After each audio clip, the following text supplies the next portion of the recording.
ഒരു ആഭ്യന്തര പ്രശ്നം എന്ന് പറയുന്നത് വൈകുന്നേരത്തെ സ്നാക്സ് എന്തുണ്ടാക്കുന്നത്. സ്കൂൾ വിട്ട് വരുമ്പോൾ വണ്ടിയിൽ ഇറങ്ങുമ്പോൾ തന്നെ അമ്മേ വിശക്കുന്നു പറഞ്ഞുകൊണ്ട് തന്നെ. അപ്പോൾ തൊട്ട് വിചാരിച്ചു ആദ്യം ബ്രേക്ക്ഫാസ്റ്റിന് എടുക്കാം. ബ്രേക്ക്ഫാസ്റ്റിന് ഇപ്പോൾ ടൈം ടേബിൾ ഉണ്ടാക്കിയതുകൊണ്ട് അതൊരു വഴിക്ക് പോകുന്നുണ്ട്. പക്ഷേ സ്നാക്സ് ഒരു ദിവസം തന്നെ ഉണ്ടാക്കുന്നത് ഞാൻ പിറ്റേന്ന് ഉണ്ടാക്കി എന്തുണ്ടാണോ എന്ന് ചോദിച്ചുകൊണ്ടിരിക്കും. അപ്പോൾ ഓരോ ദിവസവും വെറൈറ്റി പിടിക്കാമെന്ന് വിചാരിച്ചു. ഇന്ന് ഞാൻ ഉണ്ടാക്കാൻ പോകുന്നത് ഒരു പാൻ കേക്ക് ആക്കാം. ഇത് എൻ്റെ റെസിപ്പി അല്ല, എൻ്റെ ഹസ്ബൻഡിൻ്റെ അനിയൻ്റെ വൈഫ് അനിയറ്റ് എനിക്ക് പറഞ്ഞതാക്കാം. ആദ്യക്ക് ഇത്രയും കറുത്ത പഴം കാണുമ്പോഴേ പിള്ളേർ കഴിക്കില്ല. പുഴുങ്ങി കൊടുത്താലും പച്ചക്ക് കൊടുത്താലും പറയും അവർ കഴിക്കില്ല.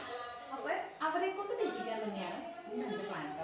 അത് ഞാൻ ആദ്യം നല്ല പഴുത്ത 3 പഴം എടുത്തിട്ടുണ്ട്, 2 മുട്ട, ഒരു അര ഗ്ലാസ് പാല്, കുറച്ച് പഞ്ചസാര, പിന്നെ കുറച്ച്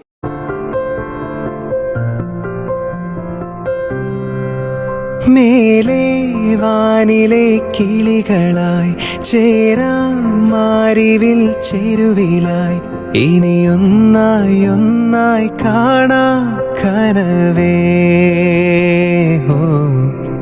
തീരാ വെണ്ണിലാ തിരകളായി ചേരാം വെൺമുകിൽ കടവിലായി ഇനിയൊന്ന